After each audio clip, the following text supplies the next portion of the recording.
Okay. We're going to take a very deep dive tonight with this movie. This is a very metaphysical movie. It's an answer to the prayer of the heart. When you have a calling in your heart and you want to move more towards the light and be more disidentified from the body and disidentified from the personality self. And to most human beings, that's not even something they consider, because they're quite sure that they are who they are. And most people are quite sure that there may be something more, but they have no idea what that something is. And there has to be steps that lead you, experiences you have that start to show you without a shadow of a doubt that you are more than you think yourself to be. So this movie is a tremendous teaching device for beginning to come into contact with consciousness. Because for many people, consciousness is a word that they hear used a lot, and there's a lot of definitions of consciousness. It's used in many different ways, just like the word soul is used in many different spiritualities in many different ways. It has many different meanings to people. Consciousness is sometimes seen to be very all-expansive and all-powerful, but Jesus is telling us that consciousness is the domain of the ego. So when we speak of a split mind, we're speaking of consciousness. And consciousness is the receptive mechanism of the mind that's receiving messages from above, the right mind and the Holy Spirit, and below, the wrong mind and the ego. And consciousness can inspire action. So it seems in this world as if there's a brain inside a body, and that individual personality self is capable of making decisions. It's not really so. Even scientists now are being discovered that everything is set and the script is written, and it's entirely determined and prearranged, and the choice that we have to go much further back into the mind. We have to go into consciousness, because we are choosing between the right mind and the wrong mind. We are choosing between listening to higher guidance and the lower mind every moment of every day. But we're not aware of those decisions. So the decisions are being made much deeper in mind, in consciousness, than our awareness, our everyday awareness is aware of, in the sense that when people get sick, usually they believe they catch the sickness from something in form, from a virus, or from some kind of exposure to something, or exposure to radiation, or exposure to something, and they don't realize that it's a decision that's being made, but it's not a conscious decision. And the workbook, Jesus says there's a quick forgetting. You first decide what you're going to do, and then you forget what you decided, and then it's part of the story. Oh, I caught a flu bug, or I was exposed to this, and there's a story that's made up to explain the symptoms. But that story is a make-believe story that really is just totally fictitious, and it's a decision in the mind, but the mind is just not aware of it making these decisions. I said before, who in their right mind would choose to be sick? No one in their right mind would choose to be sick, but many decisions are wrong-minded decisions, and the mind is simply not aware that it's making them. So every time you draw something to you that doesn't feel good, or you interpret it's not good, it's coming from a wrong-minded decision. All upset is obviously a wrong-minded decision, regardless of the intensity of the emotion, or the type of the emotion, or the degree of the emotion, or the direction of the emotion.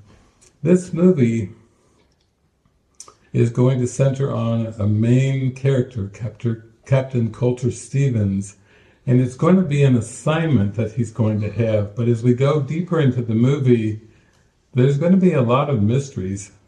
Things are not going to seem as what they are for him, and for a good part of the movie, you could say the main character is just trying to get a clue about what is happening. He is very, very confused and disoriented about what is happening, and he's trying to piece it together. But this is so symbolic of the spiritual journey, because as you go much deeper, things just start to fall away from your experience, and it just keeps continuing. Things keep falling away, falling away. I just had another conversation today during the break, and it was more falling away, and it's like a deconstructing process. It's like a dismantling of the self-concept. And in this case of this movie, we're going to have little bits and pieces, so I'm going to have commentary along the way to give some insights on the deconstruction that's going on. Starting off with the movie, even the basic perception of a man on a train with a woman having a conversation, and they're on a train to Chicago, and it looks like that is like a scene of the movie, but we're going to realize that that's just a perception, and that even that basic conversation, the man who is speaking to the woman he has a different appearance. He seems to be in a different body than he's used to being in. Just imagine for yourself, even for a day, if you had an experience that you were speaking to people and they were talking to you as if you were someone other than your personality self. How jolting that would be.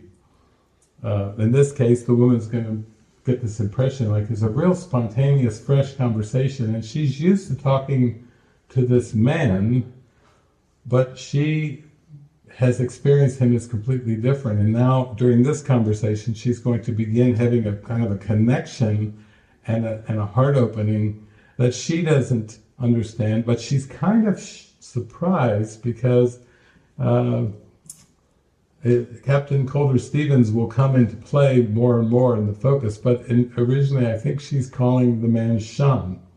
So imagine if you were proceeding a conversation with someone and they started calling you by another name and they were seeing you as a different person. That would be a good start in disidentifying from the body.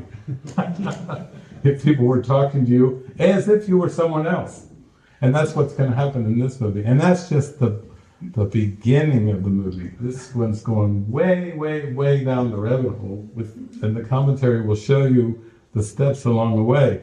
So in one sense, if you've said, well, I would love to disidentify from the body, I would love to get more focused on the present moment than time, but I have no idea how that's going to happen. Well, this movie is part of how it's going to happen, because you're going to do it vicariously through the main character of this movie. You will be able to identify with him very closely, and then you will start to realize that when he doesn't understand what's happening, as you're following along the movie, that will raise the question, what is happening? And Jesus is helping us to start to realize that what we perceive as our everyday normal perception of the world, of us as a personality self in a world of external people and external places and things, isn't really the way things are.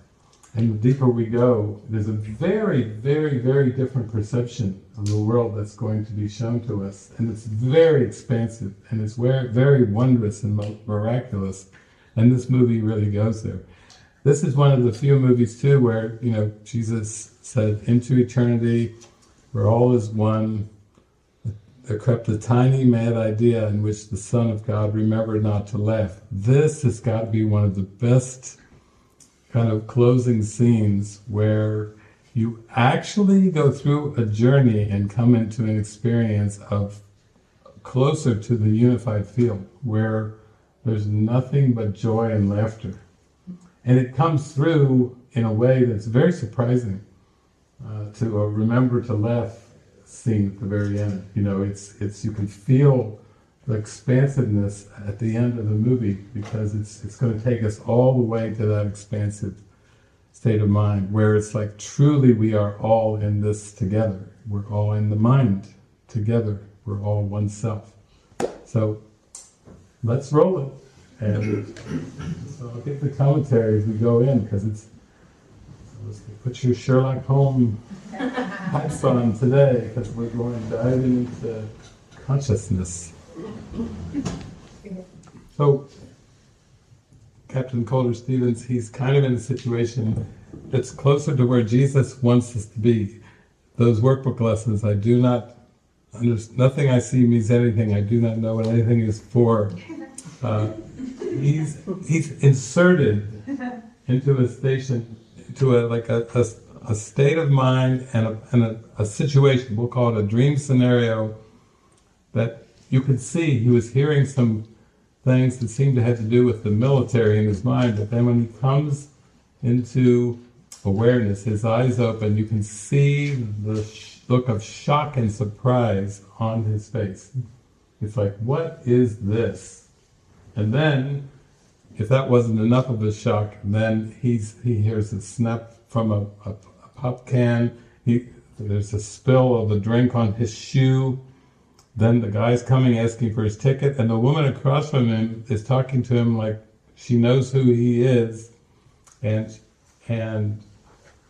when he's asked for a ticket, he's asked for something, and he's very, very disoriented, because he just does not understand the perception.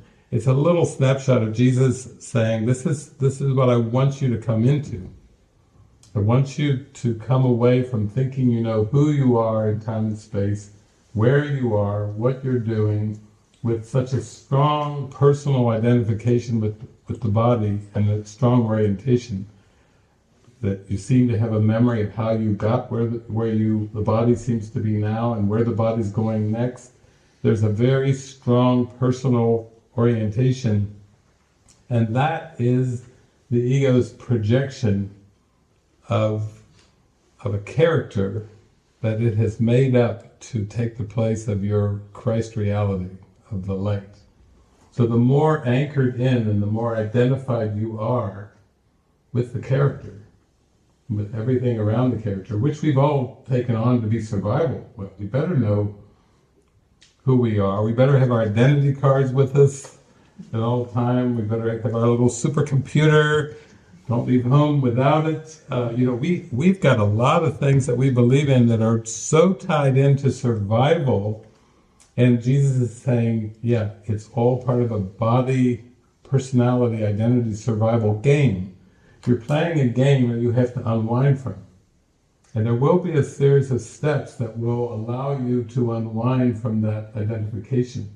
And they will be scary a little bit, because the ego has convinced you that you are what you're not. And now as you start coming back more into consciousness, it's going to be a little scary every time, because it's almost like something's breaking down, something's falling apart, something is amiss. He's like, what is going on? And then she calls him Sean. He's like, listen, lady, this is who I am. I'm Captain Calder Stevens. I'm in the army. I fly a helicopter in Afghanistan. And she's just like smiling at him like, what is up with you today, Sean?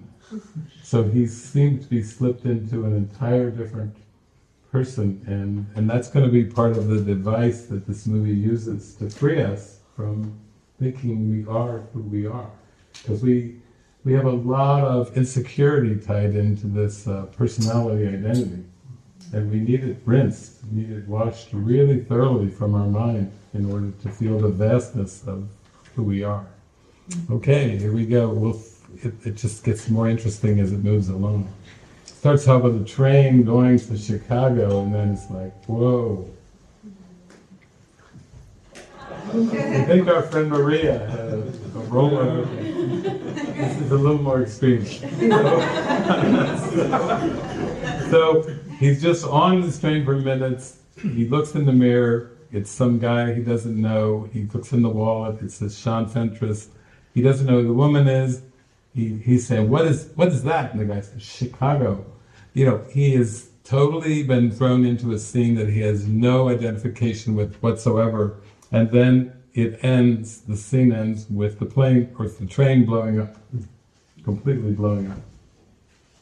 So that's a scenario, and now we're going to see that scenario is part of an assignment, a mind assignment. Like when we watch movies like Groundhog Day, and Phil, the weatherman, has to relive the same day over and over. And it's very insightful with these time loop movies, because we can notice all these nuances in time loop movies that we don't usually notice in other movies. Well, this is a movie where we're going to see the same scene we just saw, the same scenario on the train, the same scene played over and over. It's part of some kind of mind assignment that he doesn't understand, and the viewers, we don't understand either at this point. And it's for some kind of a purpose. There is going to be, it's like an experiment using his consciousness for a particular outcome, but always Jesus has a different purpose for every assignment that we believe. We may believe we have relationship assignments, and we may say, this is like what I think the purpose is of our relationship assignment. In most cases we're wrong. Whatever we've thrown into there to try to explain it to ourselves was something much more than what we've ever conceived of. And in this movie there's a purpose for the assignments that actually we'll find as it goes along. It's just Jesus has a bigger purpose than any assignment we could possibly imagine. So here we go. We've just seen the first scenario, train scenario.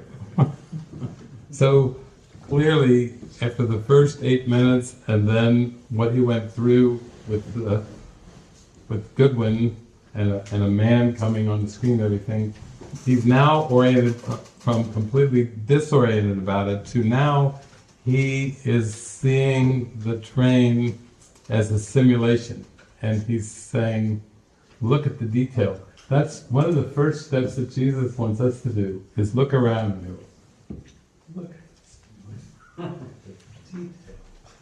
detail. It looks so real.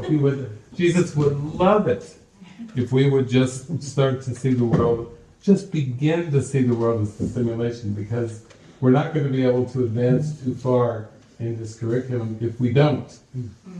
If we are actually seeing it as real people and real things and real environments, that's going to be a problem, because that's just playing right into the ego's hands of having you believe you're something you're not, and believing you're a character, that you are the character.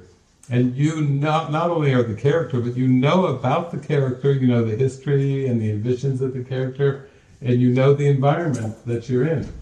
That's the familiarity that I was talking about earlier. When the mind becomes attached to the familiarity, then it becomes addicted to the familiarity, and then it feels stuck. You pretty much have identified the main character as you.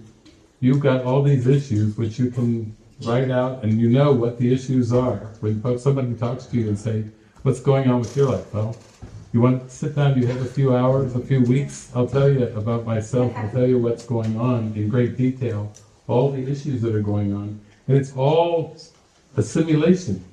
It's all just, I have given everything I see all the meaning. So now it seems to be some kind of a military assignment, and he's been told, go back, find the bomb and find the bomber. So he now is seeing that he's Captain Coulter Stevens, he's got some kind of military assignment, and he's hurled back into a simulation, but he's just marveling when he's opens his eyes in the train again about the detail of the simulation. But immediately you can see he says to her across from him, "You're the doer. Oh, you're the distraction." Like he's using his military training like, "Oh, I've got something very important I'm supposed to find out, and you're the distraction."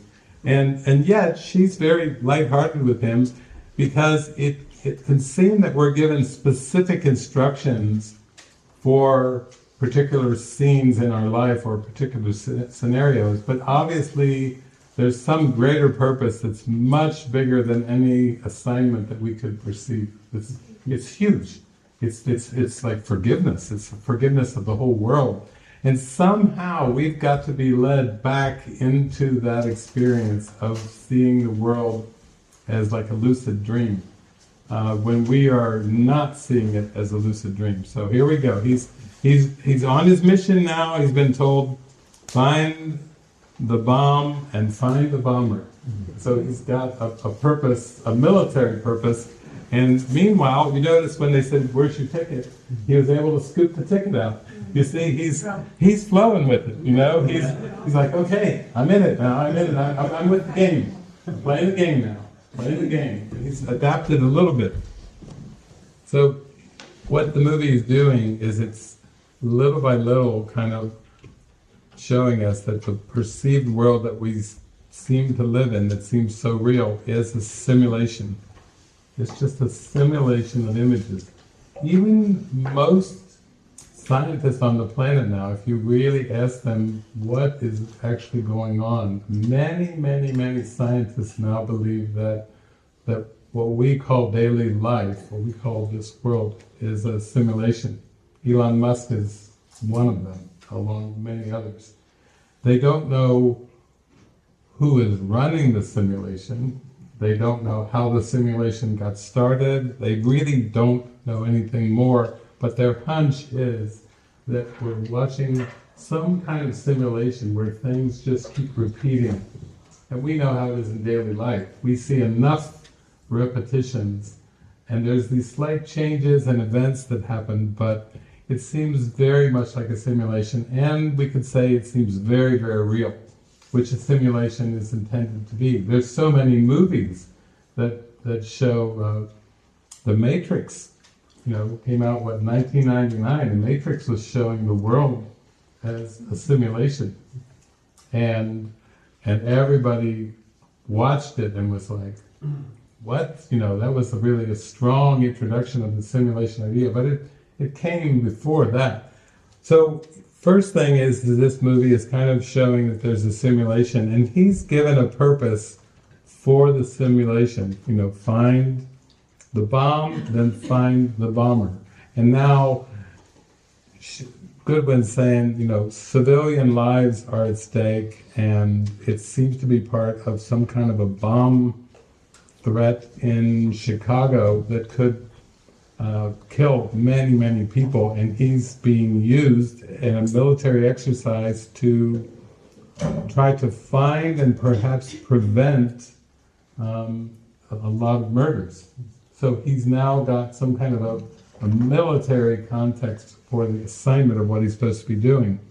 And he's talking to Goodwin, but he's questioning when he's not in the simulation. He seems to be in some kind of a containment, and there's some kind of fluid coming down, and he seemed to be strapped in, and he's questioning the straps and what the liquid is on the wall, and at first he was questioning the simulation, but now he's been given a little bit of an orientation, so he's not just there all bewildered. He's trying to use the simulation for a military purpose, or for a saving human lives purpose.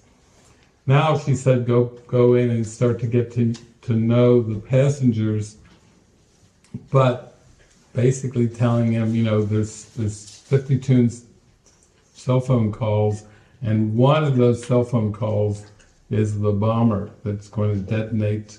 So she's giving him more clues to find the bomber. And imagine that this world is a simulation, and Jesus is just calling you to come back in your mind to start to ask a question with regard to everything that you perceive. And what is that question? It is, what is it for? He says that's the one question you could safely ask with every scenario that you see in the simulation. What is it for? What is the purpose? That's different than what we're used to. We're used to thinking it's real, we're a human being, we're trying to survive, make a better life, achieve some goals, achieve some ambitions, and make a life for ourselves. You know, we've got goals for the simulation, but Jesus is trying to teach us, no, you don't really know what's going on, and you've got a screen of images there, and you're so identified with the character and with the characters and with all these different scenarios, dream scenarios you've set up, and there's a different purpose for all of them. Sometimes I like to just imagine, okay, take me inside so that I can start to look upon this world in a new way without having a preconceived idea based on the past of what is happening and what it's all for. I mean, right now we could call this scenario a retreat in rural Spain, but that's just a phrase we could give to it, but it's obviously more than that. And we have to be shown that it's more than that. Without being shown that it's more than that, then we just stay with that. And then we stay with the personal identification. So, here we go. So what are we learning here? We're learning a lot. We're learning that he keeps being sent into scenarios. We could say let's just say from a reincarnation, from a Buddhist perspective, that these so-called lifetimes aren't really lifetimes. They're just scenarios. They're just images. They're just dream scenarios. And we seem to have a belief system with preferences, and we believe that we go into them. That's why we call them lifetimes, but they're just simulations. It's just a series of simulations. We keep being inserted back into simulations. And why do we stay stuck in the simulations, but we have goals? We have, in his case, he's been given like a military goal, or a goal of going in there, find the bomb, find the bomber, and prevent the train from blowing up to save lives. And he's trained in the military, just like a doctor's trained to save lives, a nurse is trained to save lives. Every profession that we have has, an architect is supposed to design things, construction workers are supposed to build things, people who sew are supposed to sew clothes, and you see we have all these artificial self-concepts and artificial purposes that are based on a belief in separation. Remember, God didn't create any of the scenarios, God didn't create the simulation, God doesn't even know of this simulation, so we're trying to work with Jesus now to escape the simulation.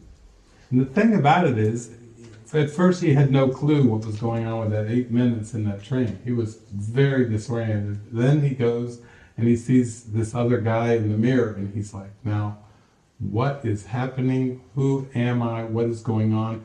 But Goodwin is starting to help him fill in, and he has a mission. But even his military mission to save lives and find the bomb and find the bomber is an outcome. He's looking for an outcome, and he's trying to look around at all the potential ones, and he looked and saw this guy come out of the restroom in the back there, the back of the train where the bomb was, and he sees that he looked afraid. He looked disheveled and afraid, so he's like, almost like a detective, like thinking, this guy's got to be my number one suspect. So he literally makes up this thing to Christina, we got to get off the train. She's like looking at him like, Sean, what are you trying to do? Then he kisses her as a pretense to get off the train so that he can see, because he has already been told there's 2 trains that are side by side when the bomb goes off.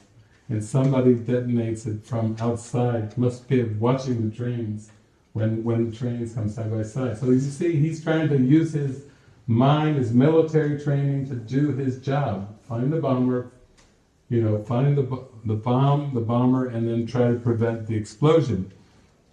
That's what happens with our dream scenario. We do have outcomes in mind. We go to places, we meet people, we do things, and we have specific outcomes of what we want. We go to work because we want a paycheck. If we went to work and worked, let's say 2 or 3 weeks the first time at a company, and they said, we're not going to pay you. Those people would say, well, okay, I'm not going to work. You're not going to pay me, I'm not going to work. There's an outcome, It's like I go to work, I go to the job, but I expect there'll be a paycheck. And if there's not, things are going to shift. I'll go work somewhere else where they do give me a paycheck. In relationships, there's lots of expectations. I'll do this for you, but I do expect this from you, and so forth. We have expectations with the government. If we rent or own a home, there's expectations around with utility companies and landlords. It's a whole like a giant scheme of many outcomes that are sought for, outcomes that are tried to avoid those outcomes. And when we look at a scenario, we're not in the state of mind. It starts off with lesson 1 from A Course in Miracles. Nothing I see means anything. He was closer to that at the very beginning when he first opened his eyes on that train scenario. He was just, look at his face, he was like looking around like, what is this? Nothing I see means anything. Like he had no clue what was going on. And Jesus is saying that's what he wants us to come toward. To be clueless, to not have predefined meanings and outcomes for everything. Because as long as we have these predefined meanings and these predefined outcomes, look what he did to this guy who had motion sickness. He goes off. I mean, she's like, Christina's like, oh, we're now into racial profiling. When you need to look at it, this dark-skinned man and starts to be talking about him suspiciously. He said, oh, we're into racial profiling now. And then he gets off the train under the guise. He kisses her and says he was going for coffee. She's like, are we going to go for that coffee now? Not now. He's got an outcome in mind. So this is what Jesus is teaching us with this movie is when we have an outcome for the dream scenario in the simulation, when we have a form outcome in mind, we cannot really see what the whole dream simulation is for when we have a specific outcome in mind. Because all specific outcomes are ego outcomes.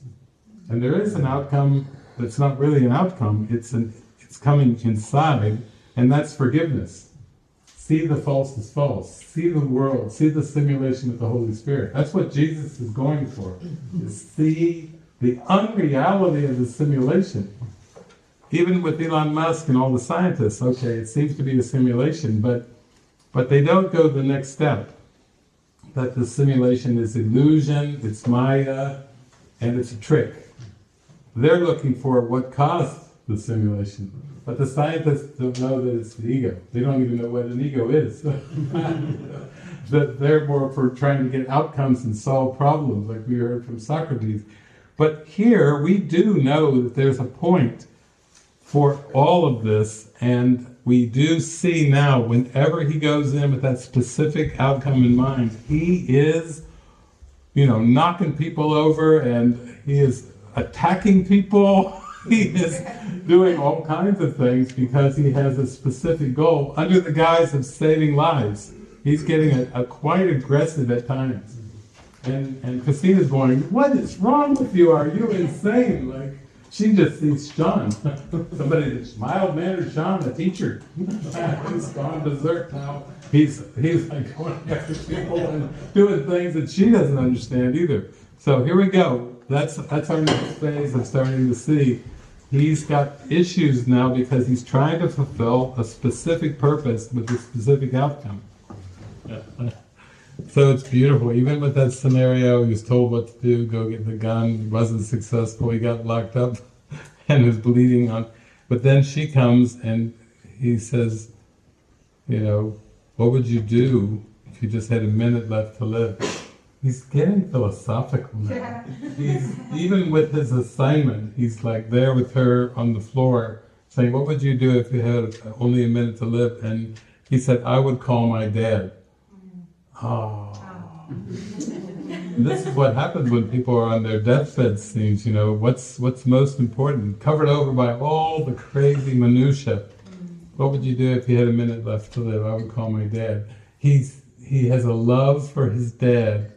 He's been away, in his mind, fighting missions in Afghanistan, sortie helicopter missions, and he misses his dad from the United States, and apparently he wishes to call his dad. Maybe there's some words he never got to speak to his dad. It's beautiful that no matter what the scenarios are, no matter what the seeming outcomes we pursued, there comes a point where we start to ask questions of ourselves, and we start to go much deeper inside and say, if I just had a minute left to live, what would I do with that minute? It really tells us something about what's important to us. If I had a minute left to live. So this is beautiful too. That's another aspect of this movie. And as she's leaning over there with him, then here comes the explosion. But it's almost got a poetic beauty to it, because he said, I would call my dad. We now know that he wants to say something, probably call his dad and tell him he loves him or something. It's one of his deepest regrets, and now we've gotten to that already in this. So the whole scenario has brought us to that. And now he's back in what seems to be some kind of chamber that lost power, that had some kind of liquid dripping out of it, and that it started to drop in temperature. And so the two scenarios he's dealing with is the train scenario, 8 minutes at a time, and this other kind of chamber where he was very threatened. In both cases, you know, he's believing he's a personality self, and he's feeling very threatened, and survival is important, but he also wants to save the lives of others. Even though he's been told source code, he's not really going to be able to save anyone's life. They're basically telling him, no, this is a scenario. You didn't save Christina. You're not going to save anybody on that train, but if you do find the bomber, then perhaps it can save lives on a broader scale. So that's still the military assignment. Okay, we're going down the rabbit hole with this one though. This one's going a long way. Again, we're just coming into second base here, but we've got to go to third base and come home with this one, because it's got huge implications for our mind training. Okay, now it gets a lot deeper, because he's been so identified with Captain Colder Stevens, and now he's getting the information pretty strongly confirmed that Colder Stevens is dead. So now we're getting into consciousness, because clearly he's believed he was this character. She sees him as Sean Fentress. He was operating all along as if he's Captain Colder Stevens and identified with that personality, and he's just getting evidence now for the first time that is not the case, that he's been dead for 2 months. You can just imagine if you were going through this scenario and you found out that the person that you think you are is confirmed dead for 2 months. And then you're like, who am I now? what is going on here? And this is another great movie for bringing us back. Okay, now you can see it in his eyes. He's like, what now? Like, what really is going on? He's got these outcomes, this mission, this assignment, and yet he started looking into those numbers, trying to call Dr. Rutledge at the place where the patch, where he saw where they're located, this experiment, the people that are running this source code thing, and you can see his world as he's known it is starting to really unravel, because now it's a break from that identification with the character. If I'm not that character, then who am I? That would at least open the question. And that's what this movie's showing us, that we have to at least open the question. If I'm not the person I'm sure I have been, then what am I? Who am I? Okay, here it goes. We're grounding second now. It's going deeper and deeper and deeper and deeper. That's huge. You're imagining this. Immediately, the power of wanting, the power of the mind, as soon as he even is given the suggestion, am I imagining this? And it's like, you're imagining this situation, and all of a sudden, that's a symbol of how powerful the mind is. The capsule that he imagines himself to be in starts expanding, just at the suggestion of the power of the mind. That shows you how these expansions can happen, just at the suggestion, like, I'm imagining all of this. This image, this stream of images that I'm perceiving is not being done to me. My consciousness is imagining this. I'm imagining the person I seem to be, I'm imagining all the persons as they seem to be, I'm imagining the environment that I seem to be in. I mean, some people who go through like psychedelic drugs, ayahuasca and different things, they do go through like a lot of experiences that are way beyond their everyday perception, that kind of show the power of the mind. That's what the value is they show how powerful the mind is, and the mind is just making all of it up and reading meaning into it and making the whole motion picture that seems extremely real. And it's dependent upon believing that you are that character. So look at him, he's just laid out in this expanded capsule now. He's just taking in this one realization that his personality self, Captain Coulter Stevens, is dead for 2 months. That they're saying part of your brain is active and that you're imagining, this environment that you seem to be in. And if you carry that further, it's beyond just the capsule, it's imagining the whole world. So you can see from what he's trying to tell him, he said, no, you may have made that call, but it would have reached a different me, in a different reality. That's the military, and that's what the ego belief is that you can make a reality apart from God. And even with what we call the multiverse, which was explored a little bit in the movie Everything, Everywhere, All at Once, the multiverse is that there are separate realities going on simultaneously. But we're learning from Jesus that the projection of the cosmos is not reality, and there are no separate realities, because reality is not form. And even this idea of different scenarios going on simultaneously is a construct, but this guy's saying, no, you can't save anybody on that train. You didn't save Christina. You made a call, but that call would have reached a different me. And basically, he's just saying, you're a ticking clock. All he's seeing it is in terms of his mission of saving lives, and nothing else. It's like very much like Newtonian science, which says everything's separate. So let's start to investigate the separation. Let's study the separation. Let's infer and deduce information from the separation. That's what Newtonian physics, that's what the scientific method is trying to deduce information from the five senses and the evidence of the world and come to some kind of conclusion on the nature of reality. And Jesus is saying, no, Kant had it right, it's a priori, it's prior to your five senses. Nothing that your five senses show you has anything to do with reality and never will.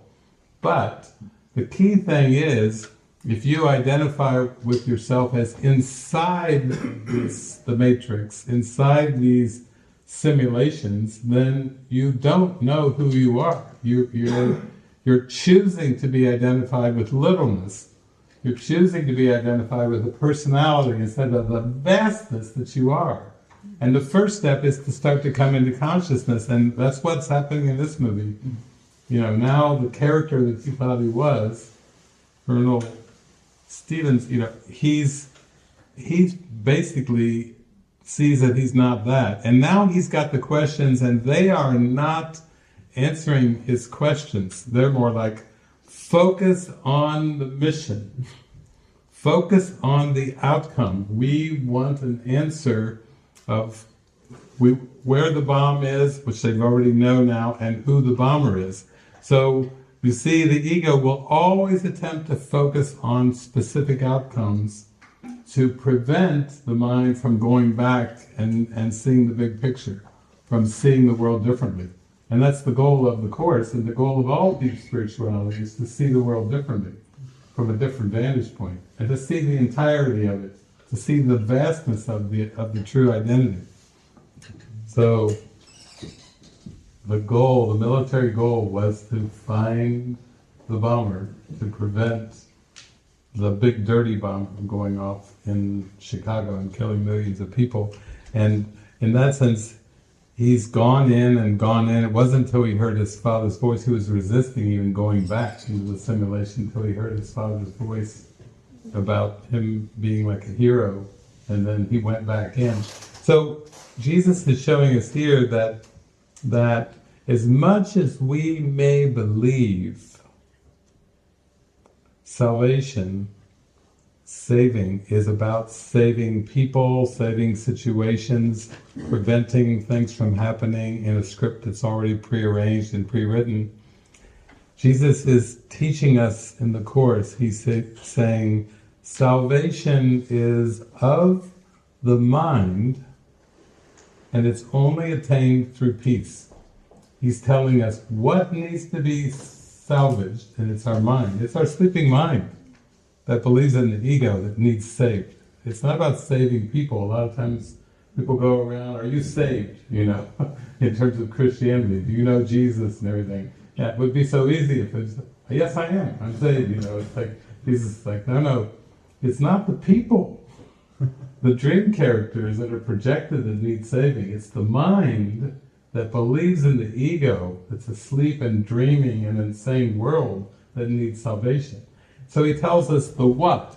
Only the mind needs salvation, and it's only attained through peace.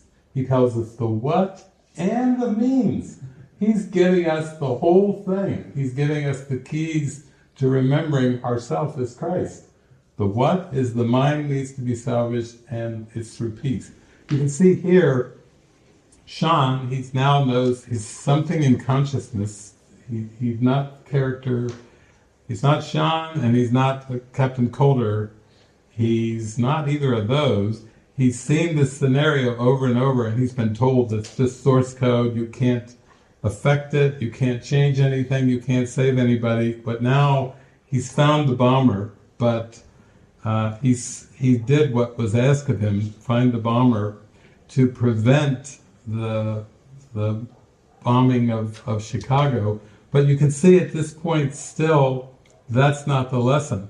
Jesus wants us to become a lucid dreamer. Jesus wants us to just see that we're dreaming the world. It's no small thing to see that you're the dreamer of the dream. But he says, as soon as you can see you're dreaming the world, you can give it a new purpose. It was made in hatred, but you can give it a purpose of forgiveness. You can actually see the illusion for what it is and be happy, no matter what's happening. Because why? Because you're not going to be chasing outcomes inside the matrix. And that's what all of our things, save the whales, save the planet, save the atmosphere, the ozone layer, save the cows, turn it to be a vegetarian, save the cows, save the chickens, Or it may be a country. I mean, we look at what's going on with Russia and Ukraine. Save Ukraine. Save Gaza. Save something. You see, the ego doesn't care what you fall for. It just wants you to try to save something inside the matrix so that you don't see that it is the problem. That the split mind, that the belief system that made up the world is in the mind, and the mind needs saving. That's why Jesus says, when I awoke, you were with me. That's an interesting phrase from the Course. When I awoke, you were with me. He's saying, we're the same one.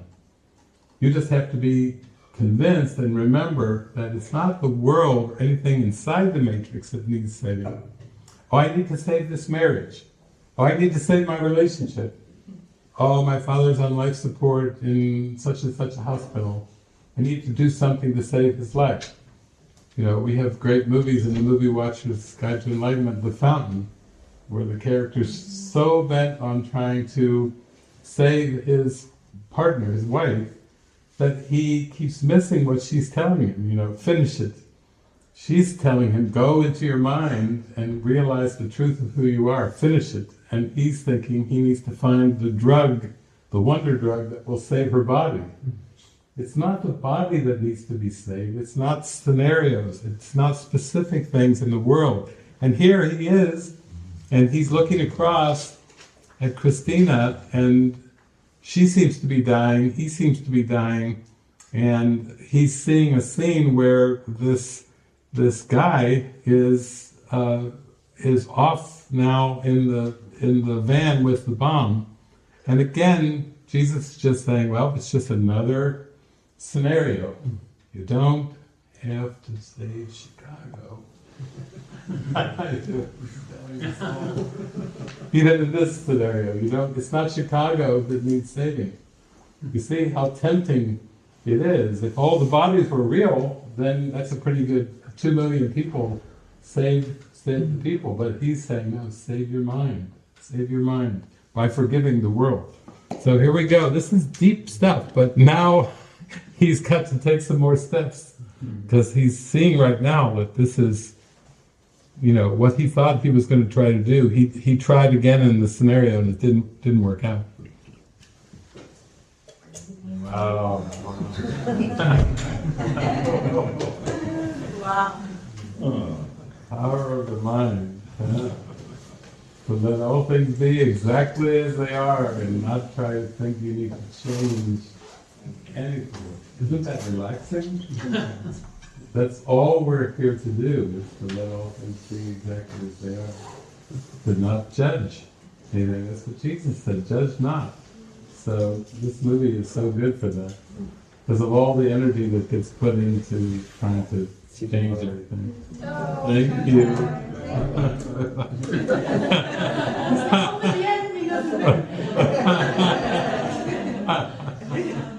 As happily they go out there on their way, yeah. Yeah, it gives a whole new context to salvation's in the mind. And the way we stay at peace is by not trying to judge the world, not trying to develop outcomes that we pursue, because all the outcomes that we try to make happen in the world are just self-concept goals.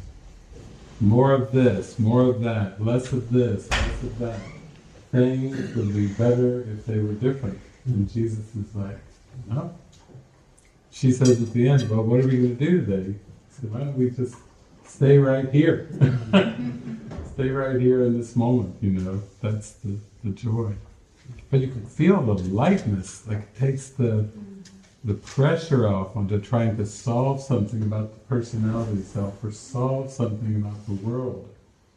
Change something about the world, you know, just to be a witness self and watch the world and behold the world and offer a blessing always to the world. That's what Jesus was just doing. He was just in that state of seeing the perfection of everything, and it was all mind, and he was just offering the love of God to everything and everyone. And then letting the Holy Spirit, you know, if there's words to be spoken, they'll be spoken. If there's just a smile and a pat on the back, that's a smile and a pat on the back. It's so different from this idea that we have to diagnose problems in the world. All of our institutions are about diagnosing problems and then trying to fix things, as if there's something wrong with the world. And Jesus is just saying, no, there's something wrong with your perception of the world. You're seeing a fragmented world, and it's the perception that is distorted, not what you seem to perceive.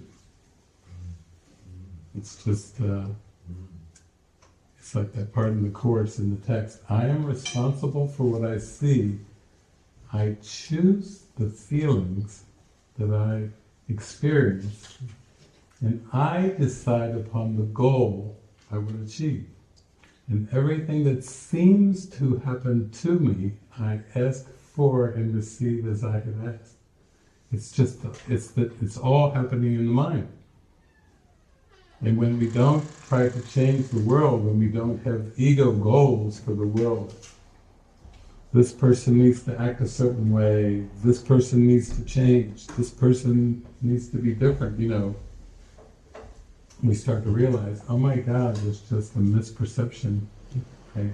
Nothing has gone wrong ever in the world. And there aren't better and worse outcomes. It's just all equally as it is, without any need to fix it or change it.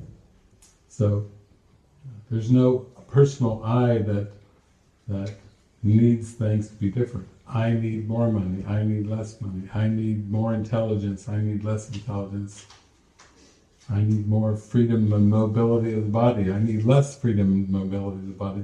Everything that we simply want to be different than it is in form is the ego's plan to distract us from be still and know. So it's just so profound, so deep.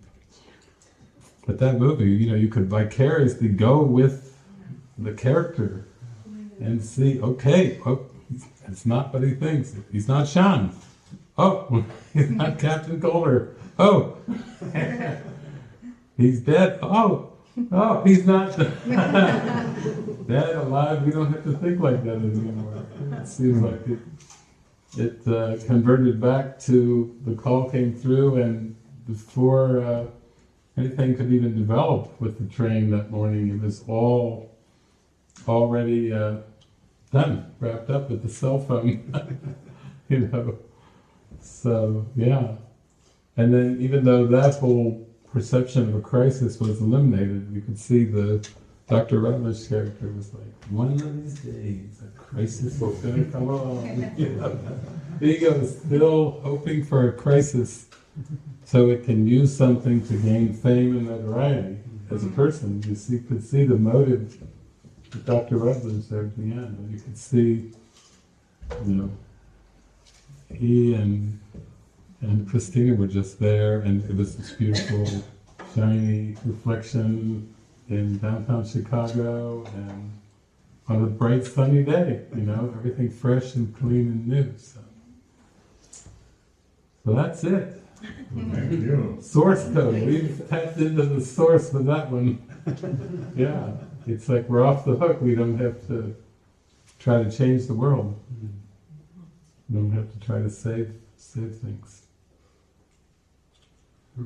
Every situation is playing out perfectly from the Holy Spirit's perspective.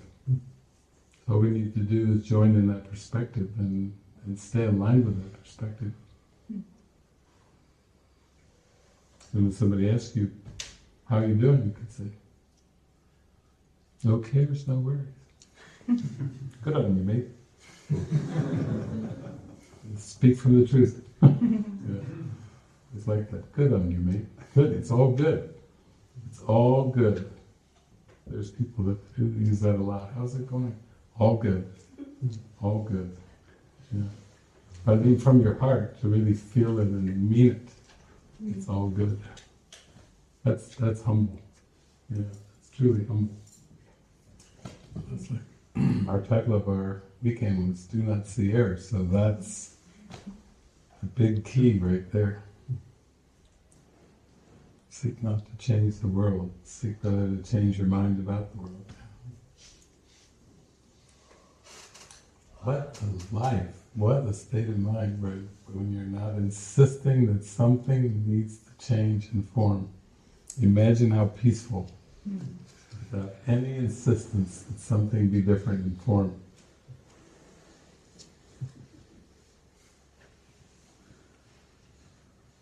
If somebody says, don't you care anymore? You become so detached from the world that you have no care for the world? Yeah, I do. I care enough to forgive it. I care so much that I'm going to forgive it. I'm going to forgive the world. I care so much I'm going to do what Jesus asked me to do. Forgive the world.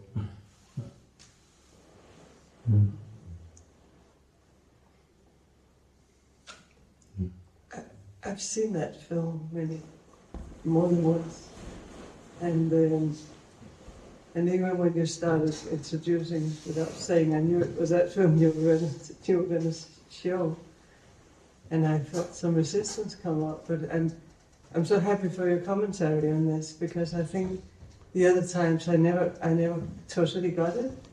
I think I tried to kind of understand what was going on, and I never did. I just feel so freeing to hear it from this angle. Just not to change the world. Yeah. It's perfect. It's like just a perfect thing that dropped in for us. I think it was 2 or 3 days, or maybe a couple of days ago, where I started to hear in my mind source code. So I put it in my notes along with lots of others, the ones we watched last night and some others, and we still have another night.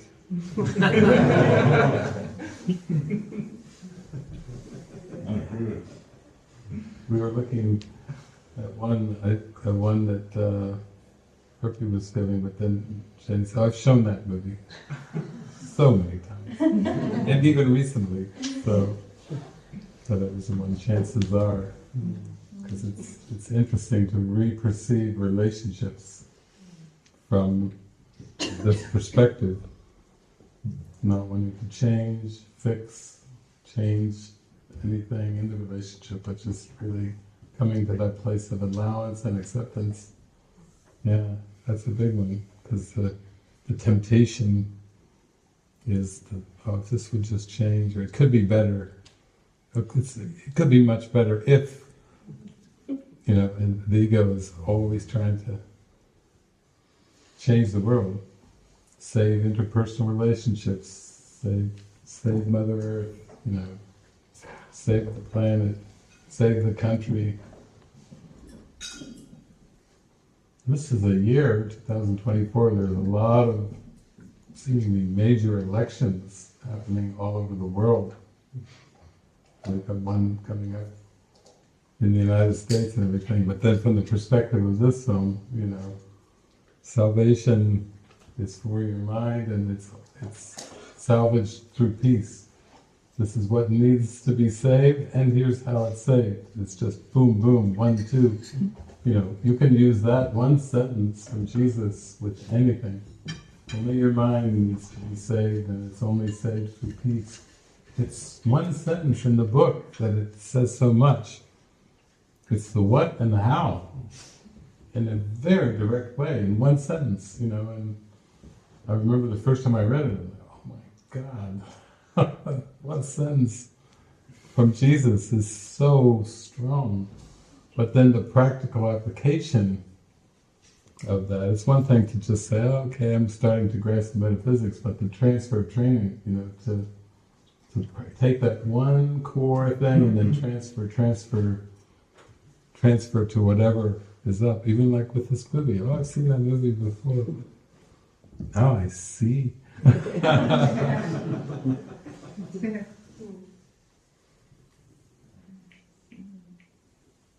It's like amazing grace.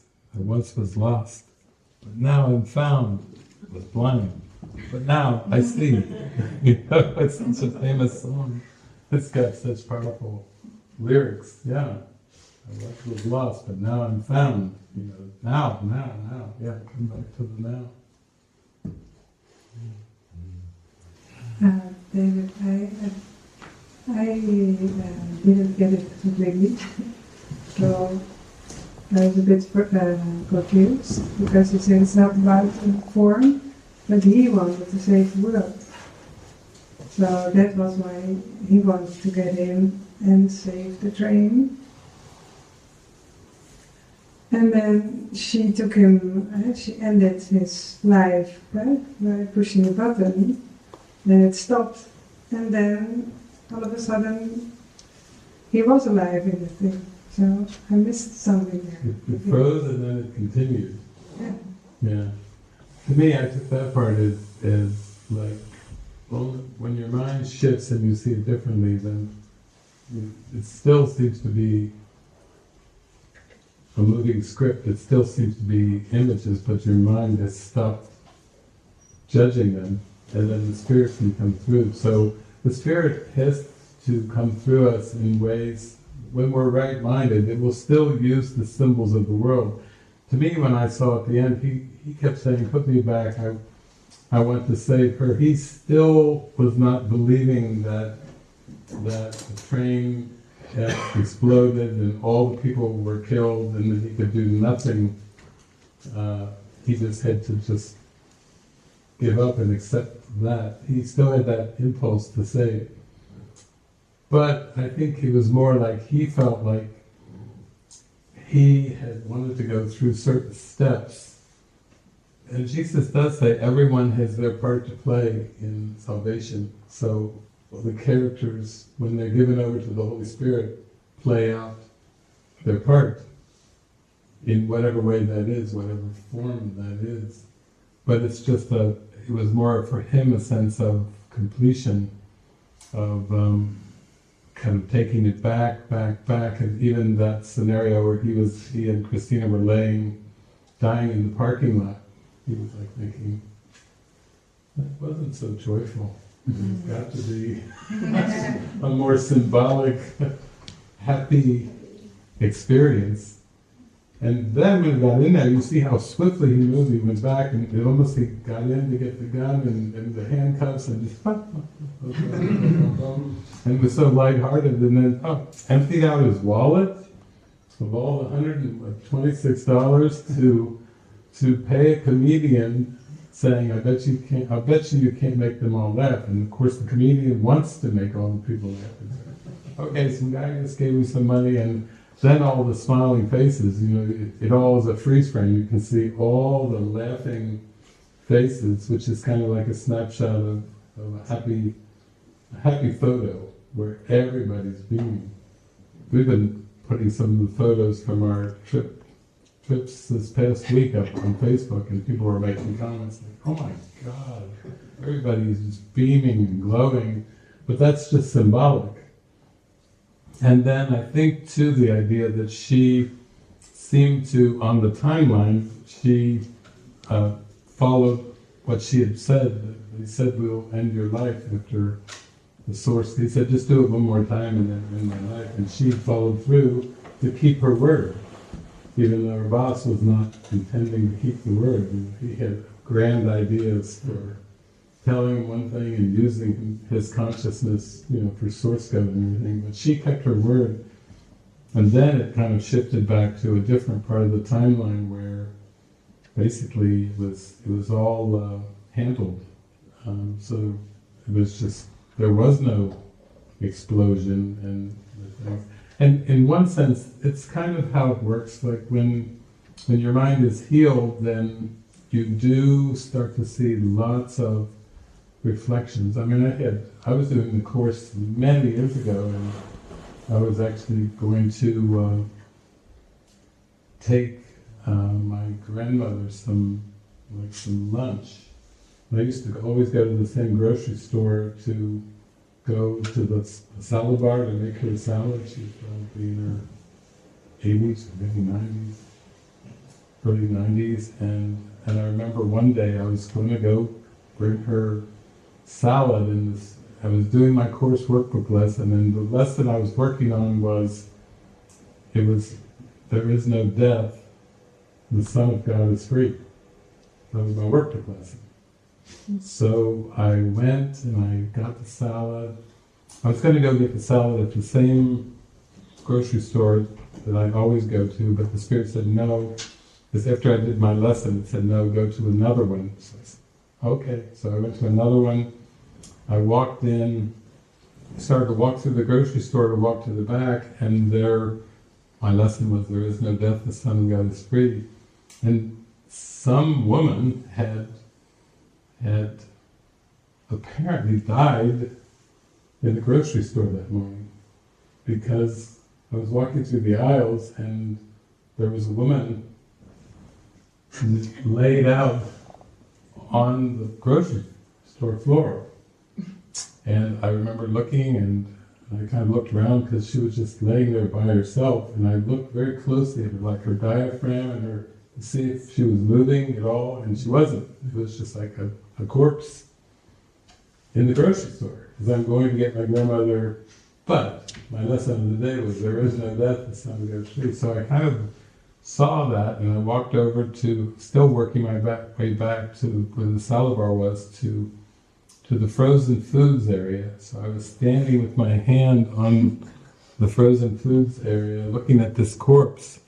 And then all of a sudden, this Jesus started off in my mind. There is no death. The Son of God is free. There is no death. It was like a Rolodex. There is no death. The Son of God is free. And I started to feel all this energy going here, and all this energy going here, and watching. There is no death. The Son of God is free. And then she started breathing again. Oh, wow. I was just like, just doing my lesson, getting some salad bar from my grandmother, but to see how Jesus uses the lessons, and the things in the world are symbols. You know, obviously, he's saying, teaching us the body's not foreign, it doesn't really die, it's all symbolic, it's a dream symbols. But it was like a raising the dead experience, you know. When you do this course, you don't really know what you're in for. Nobody does, you know. But it was so matter of fact. It was almost like, here, I'll show you a little skit. This is part of your lesson for today. Like he's saying, I mean it. This is not, I'm not playing around here, I mean it. When I write, this is the lesson of the day. Give your heart to it. Give everything. And so I remember I was like, then I watched, and then some people came, and some paramedics were there, and yeah, she was breathing, and she wasn't before. So I just went back and got the salad bar and took it to my grandmother's, and yeah, it was like, okay, you know, it was integrated into the workbook practice, you know, very well. So I think in this movie, you know, it's clearly he had this belief that he was told, you know, it's just a simulation, and the people are dead, and you can't have no impact and no effect on anything. So I think that was like a symbol of him saying, send me back one more time. I want to save her. He wanted to save her and everyone else on the train. It's symbolic, you know, that desire to be helpful, the desire to complete your mission and to extend that desire to help. He was just trying to be truly helpful. And then the situation played out where he did everything that he was planning to do, including call his father and convey. And the father was able to say, I loved him so. So he was able to hear that from his father. And he said, father said, I just wish I'd told my son. And he said, he knows. Yeah, that was like a completion too of the father, some kind of communication that was missing. He completed that too, and then it froze, which was a beautiful way.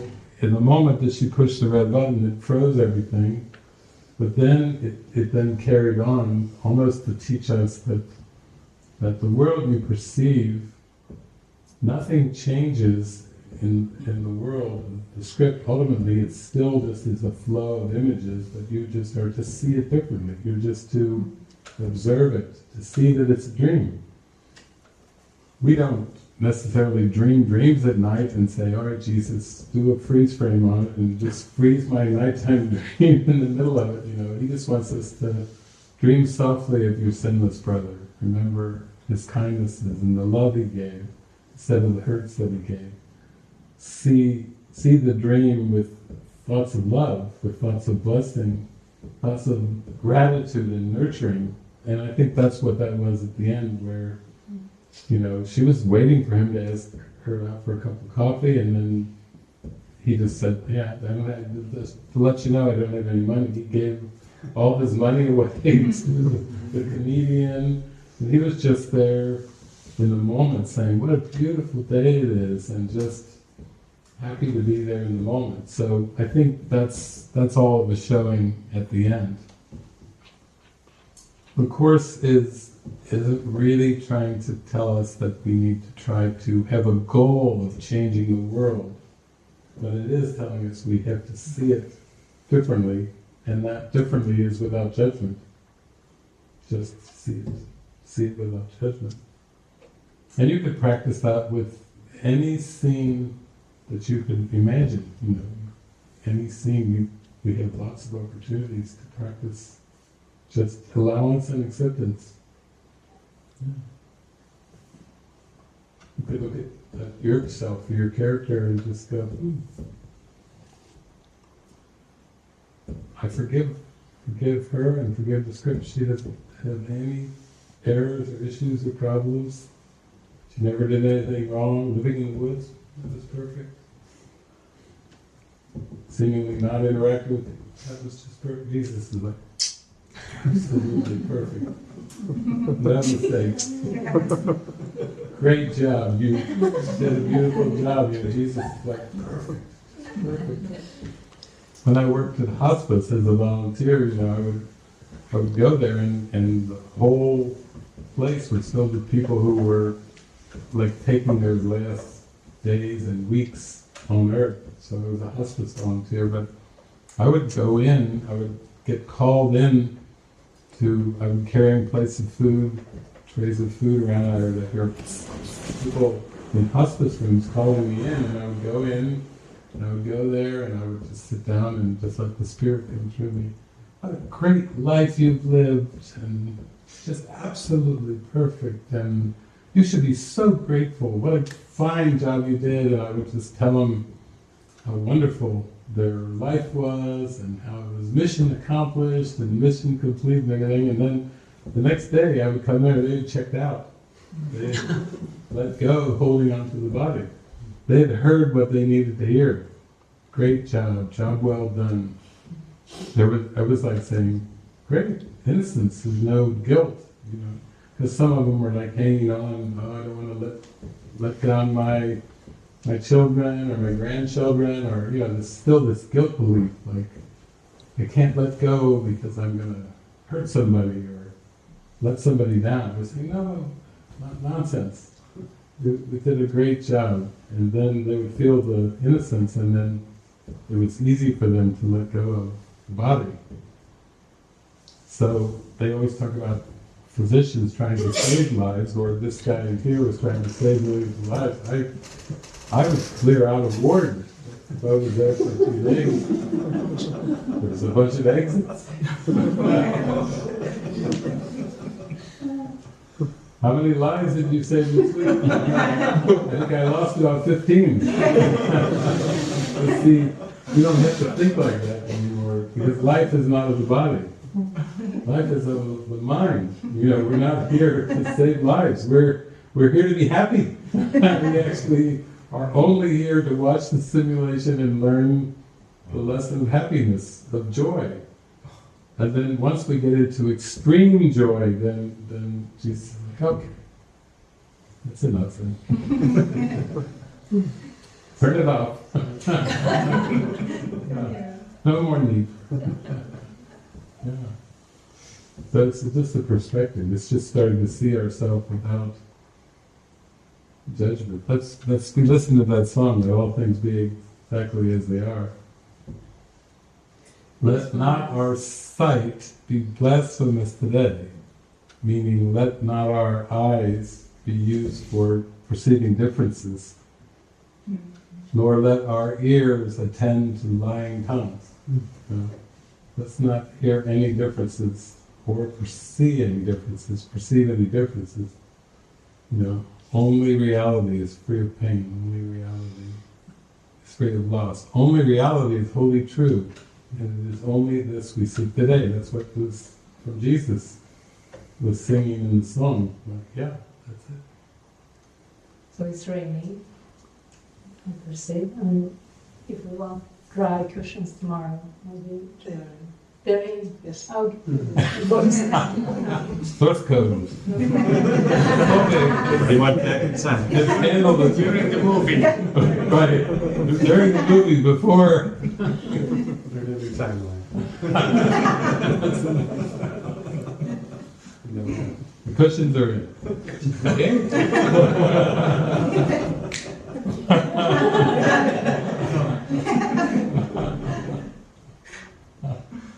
It reminds me on, when we had a talk with Jenny and Barrett, and I was a little bit sad, and I just had a phone call with my brother, and I felt like I was not loyal to my family. We have a business, and so my brother just told me on the phone, you have to be responsible as shareholder and that kind of things. So I shared, I don't feel so loyal to the family as I should. And then Jenny said, you only have to be loyal for your own mind. And that, that was a big relief. Still a kind of, reminder, reference point. The movie reminded me of that moment. Yeah, because in your heart you do love and value integrity. And Jesus is saying, have that integrity in your mind. For everyone and everything. Be unified in your purpose. Be unified in remembering your spirit. But when we project it out into bodies, then there comes the guilt. Right. Integrity, you could have been more integrous, you should have, could have, would have, should have, would have, could have done something different to be more loyal to the family. And you're just going to be loyal to peace of mind. Yeah. And loyalty to something in form can lead to sadness, because it's a judgment. Right. It's a judgment. Bob did something wrong. Say it. Then you see the judgment, and then you come back into the mind, and it's like, Jesus is in charge of the plan, and He wants me to see the world, with Him. See it in non-judgment. That's what to be Lord. Yeah, I think it was my own judgment. Maybe not even my brother so much. But I think I made it bigger in my mind.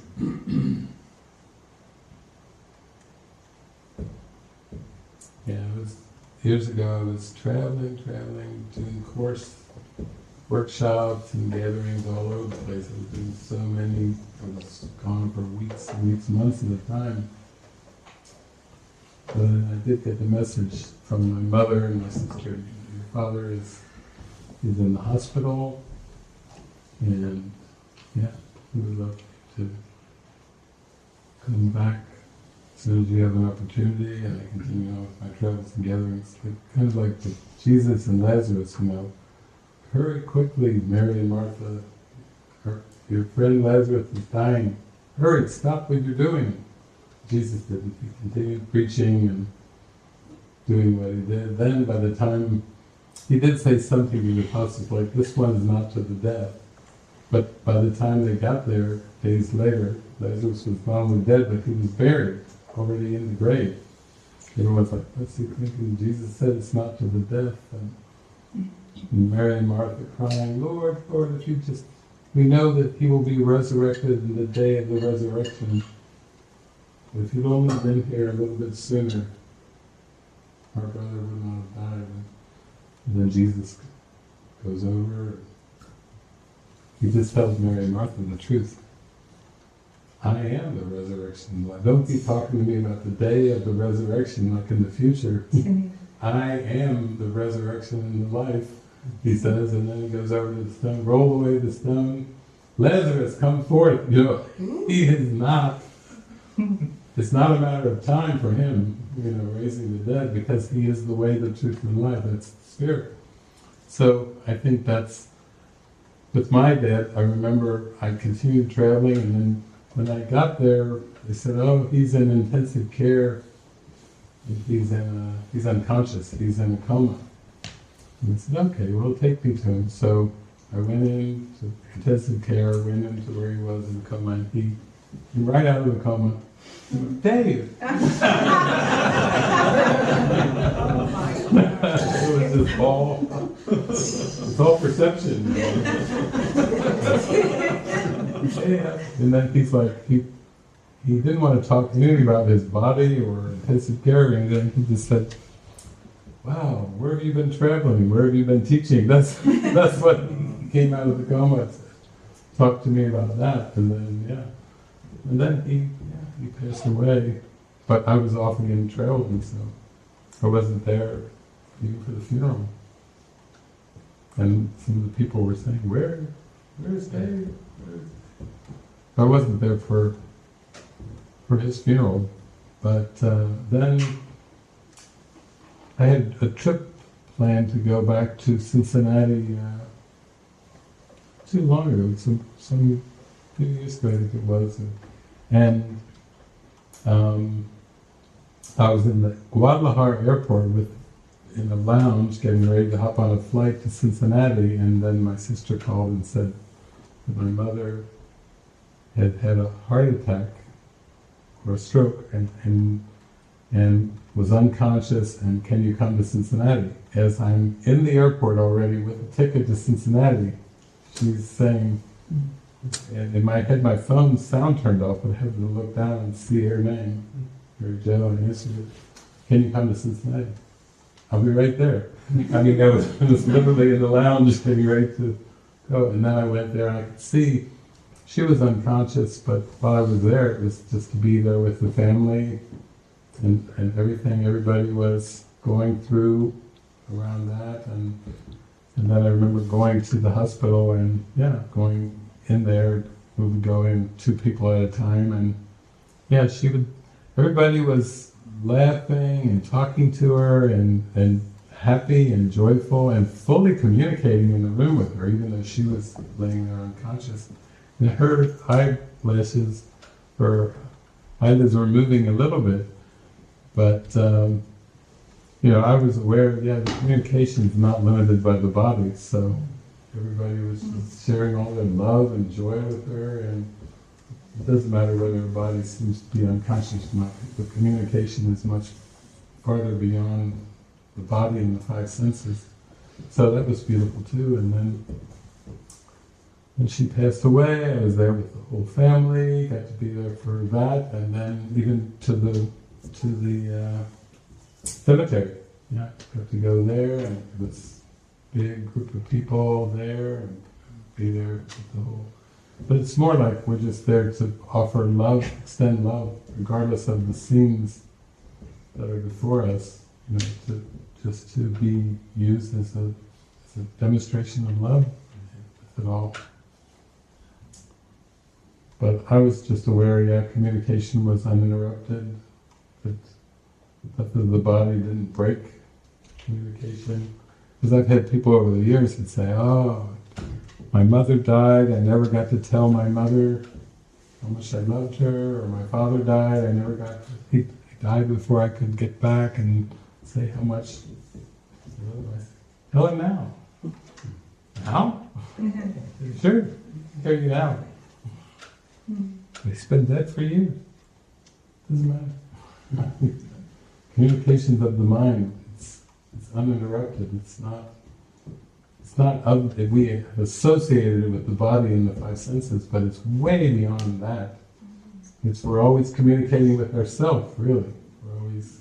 We think it's other people, but it's really, we're always just teaching, our mind's teaching what it wants to learn. We're just communicating to ourselves and learning to teach only love, to remember only the loving thoughts and to let go of the rest, hold no grievances.